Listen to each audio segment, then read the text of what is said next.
despite the versatility of all these off the shelf controllers that we talked about, namely the proportional controller, integral controller, the proportional integral controller, the PID controller, there is a peculiar problem that is associated with the use of integrators in any of these any of the three control techniques that we talked about, either the integral controller or the PI or the PID control architectures. And this unique issue arises on account of the presence of a saturation block in any control system. So, the output of any controller is limited to a certain saturation voltage, and therefore, one has to inevitably deal with the fact that we would have finite voltage outputs from all of these controllers, and that is captured by a saturation block here.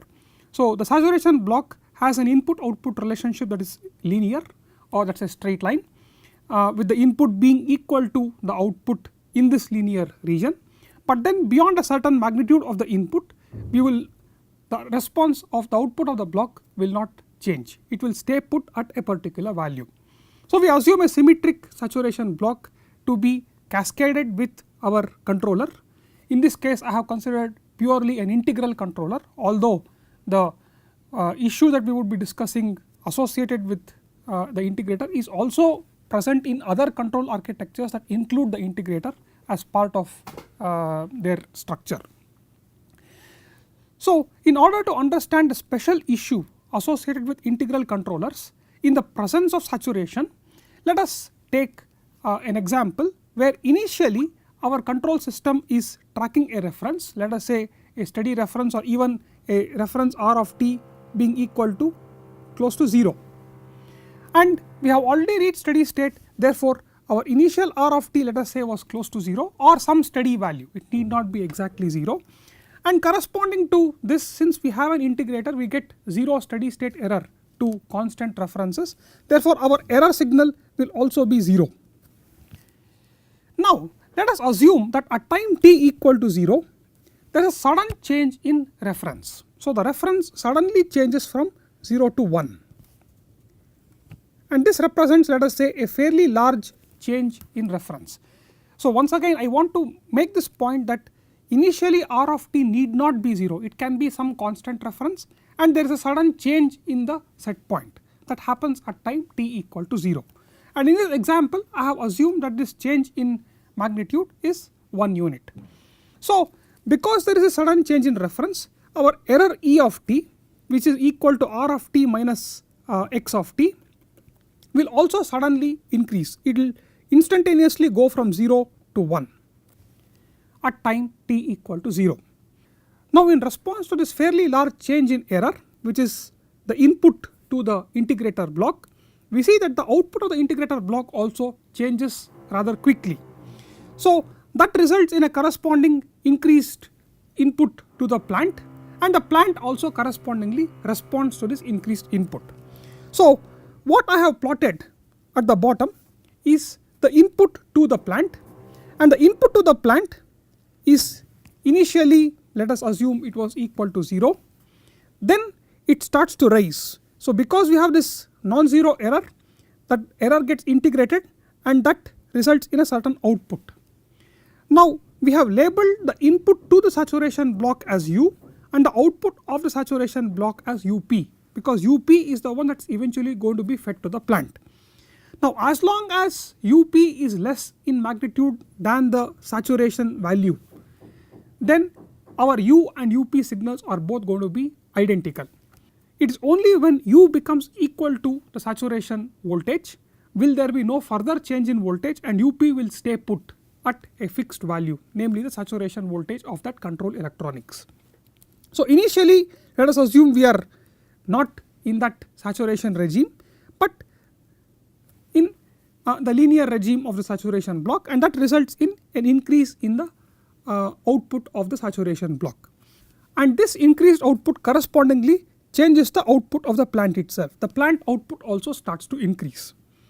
Now, because the plant output has increased, we see that the error between the reference and the output will now start to drop. So, the error will now start to drop. The but the error is still non-zero, so the plant output will continue to increase, and there will come a point at which the controller output U becomes equal to the value of the saturation voltage, in which case our signal UP will not change any further, it will flatten out. And the signal U, however, which is the output of the integrator, will continue to increase. Now our plant is going to see only UP, so it is going to see a constant reference as the input to the plant, and our plant will therefore continue to respond to this constant reference and will continue to increase in its magnitude. Now as it continues to increase and reaches some steady state value in response to this constant input to the plant, the error will also start to drop further, and there will come a time at which the error goes to 0. Now at the instant the error goes to 0, the output U, which is the integral of the error, will flatten out. It will stop integrating the error because the error has gone to 0.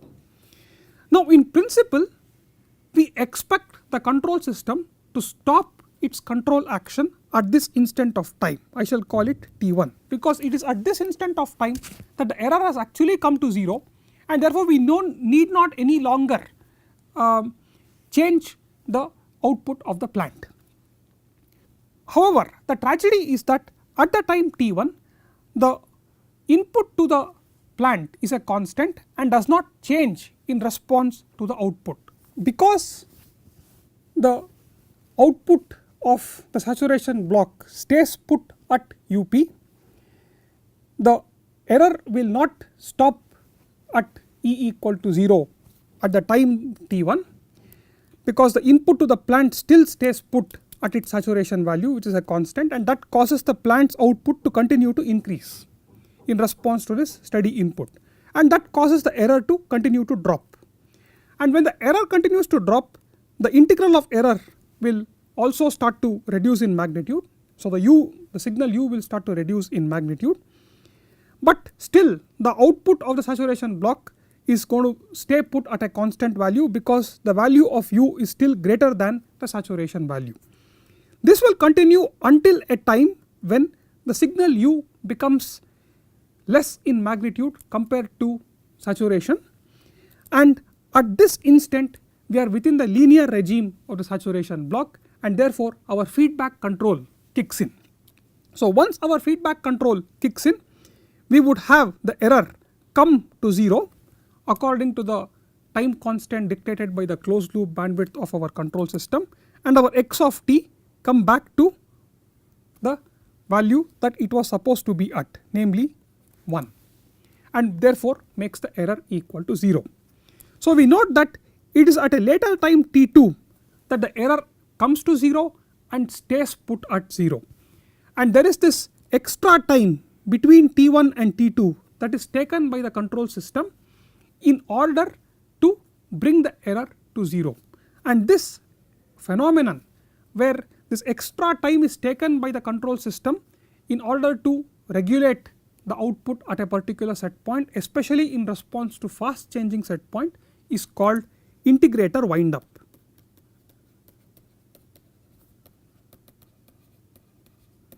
It occurs for two reasons. Firstly, that we have a saturation block and the output of the saturation block cannot exceed a certain fixed value, and despite the fact that the integrator continues to integrate even though the output of the saturation block does not change once the input to the saturation block exceeds the saturation value.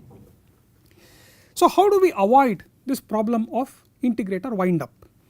There is a control block diagram called the anti wind up circuit that allows us to avoid integrator wind up altogether.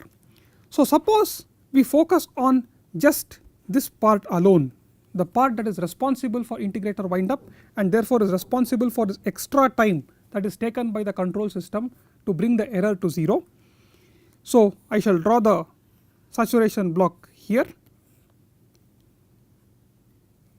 This is the input to the block, it is the output of the block, and the input to the saturation block is the control effort U, the output is UP, and we have the integrator here.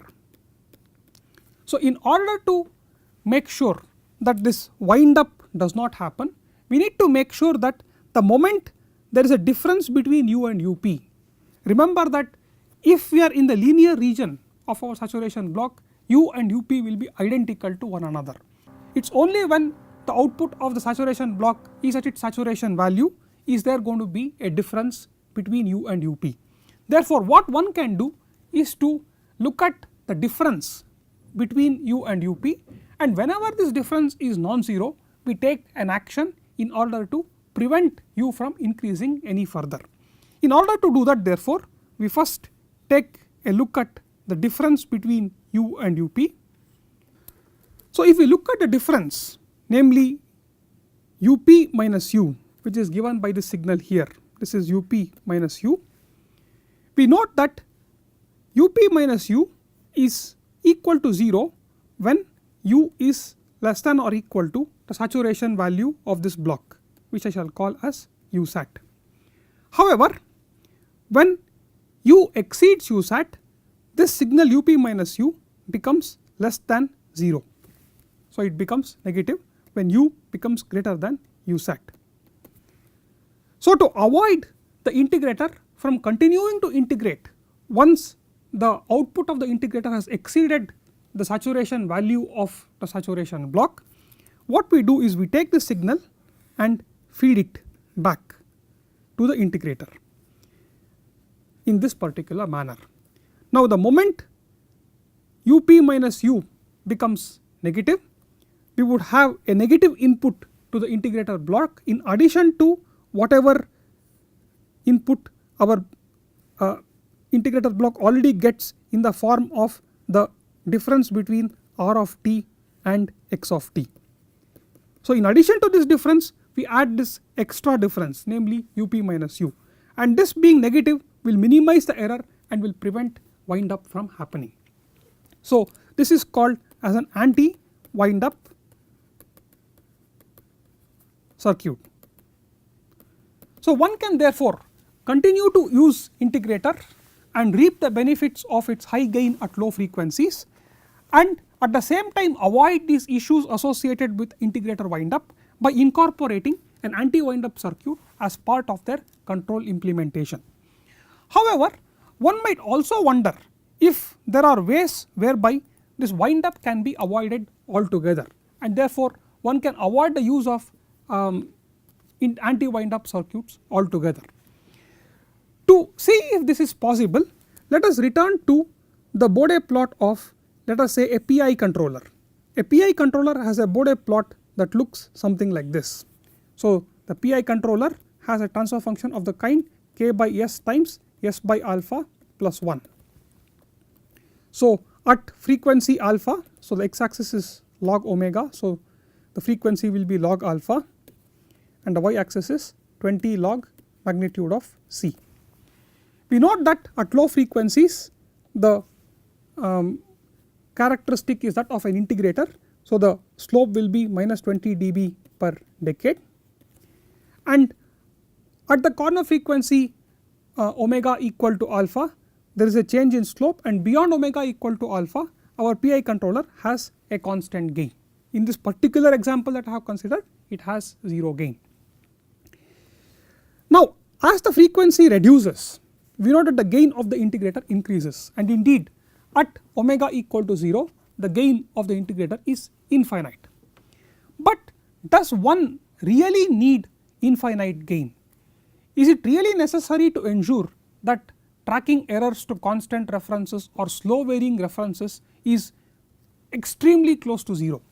As engineers, it may not be necessary for us to track references and reject disturbances, DC disturbances or DC references with exactly 0 error.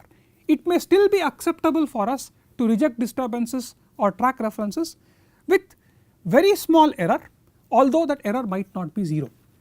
So, on account of the fact that as engineers we do not really expect exactly 0 error in tracking references or rejecting disturbances, we can settle for a certain finite but small error. We can exploit this realization by leveling off the magnitude characteristic below a certain frequency delta.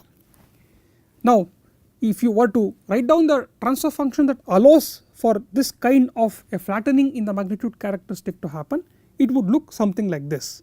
We would have k times s by alpha plus 1 as before, it is responsible for this trend for the magnitude characteristic in this particular frequency range, but for frequencies below delta our gain should not increase, and in other words we do not want the integrator action to happen, and that can be achieved by choosing a term of the kind s plus delta in the denominator. So we note that if we choose the denominator to be s plus delta instead of s, we would have a magnitude characteristic like this, and the gain at low frequencies will not tend to infinity but will stay constant given by k by delta, because if one were to set s tending to 0 in this transfer function c of s, we would have c of j0 to be equal to k by delta, and by choosing the delta, the term delta to be sufficiently small, we can choose this gain in low frequencies to be high enough for our particular requirement. What this controller allows us to do is to achieve adequately high gain at low frequencies, though not infinite gain in the vicinity of omega equal to 0. This is not a problem because as engineers we are generally happy with adequately high gain as far as tracking differences or rejecting disturbances is concerned. So if we look at this controller has a 0 as well as a pole. The location of the 0 is greater than the location of the 0 alpha is greater than the location of the pole, and such a controller is called as a lag compensator.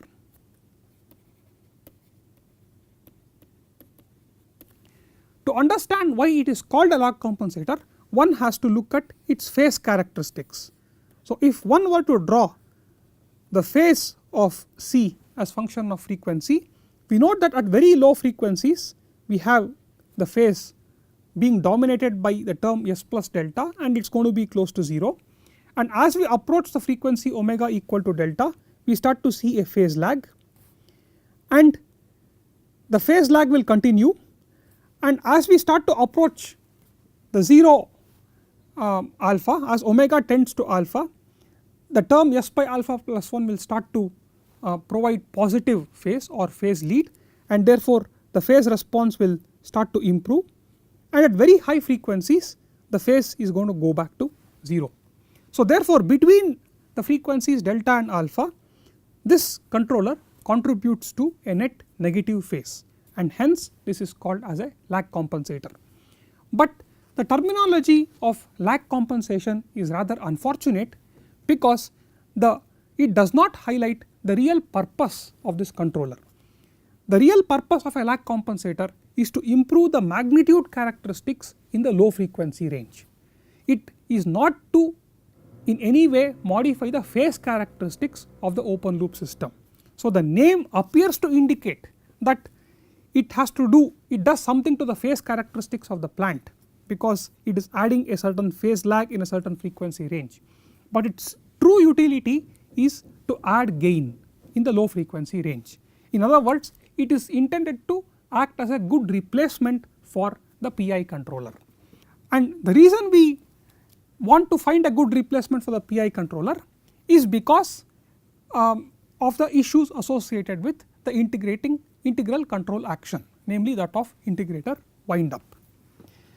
Just as a lag compensator contributes to a phase lag in a certain frequency range, we can also have a controller structure that contributes to a phase lead.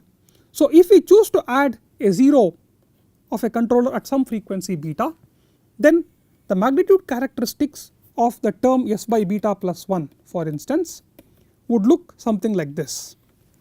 Its magnitude would be 0 dB for frequencies up to beta and would increase at plus 20 dB per decade for frequencies beyond omega equal to beta. Now however, the problem with this term is that it is a non-causal transfer function. Its numerator polynomial has a degree 1 and the denominator polynomial has a degree 0, and therefore it cannot be physically realized.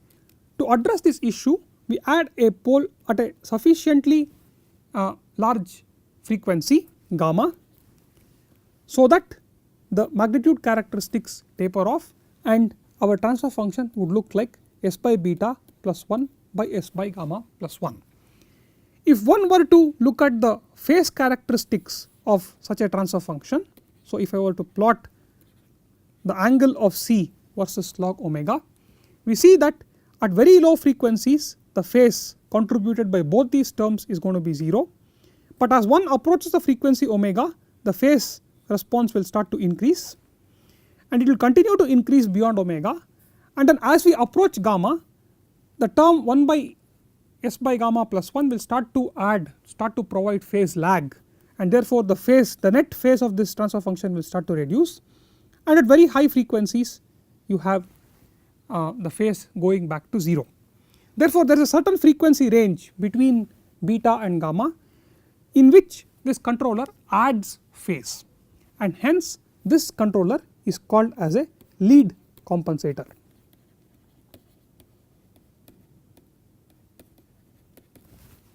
The purpose of a lead compensator is accurately captured by its name. The purpose of the lead compensator is to add phase. It is not intended to modify the magnitude characteristics at frequencies below beta. Generally the lead compensator is employed in order to provide a phase lead near the gain crossover frequency. So typically the value of beta that we choose would be close to the gain crossover frequency of the plant. Therefore in this case, unlike in the case of the lag compensator, the name is appropriate because the function of this controller is to provide phase lead in the vicinity of the gain crossover frequency, or in other words the high frequency regime of the open loop system, and thereby prevent instability that might occur on account of increased gain in the mid frequency or in the low frequency regions. So with these two controllers we conclude our overview of the standard controllers that are available for dealing with control problems. We have reviewed proportional controllers, integral controllers, PI or proportional integral controllers, PID controllers. We concluded that PID controllers are very versatile and are therefore very popular in industry because they enable addressing performance requirements in the low frequency and the mid frequency regions and stability requirements in the high frequency regions. Now we subsequently took a look at the lag compensator.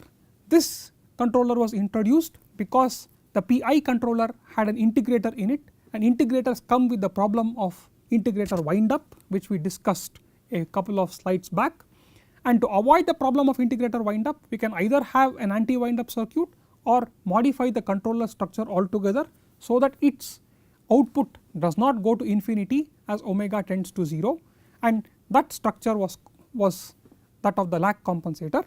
We also underscored the fact that the name lag compensator is rather unfortunate because it refers to its phase characteristics, while the true purpose of a lag compensator is to improve the magnitude characteristics of the open loop system, in particular to improve the low frequency gain of the system.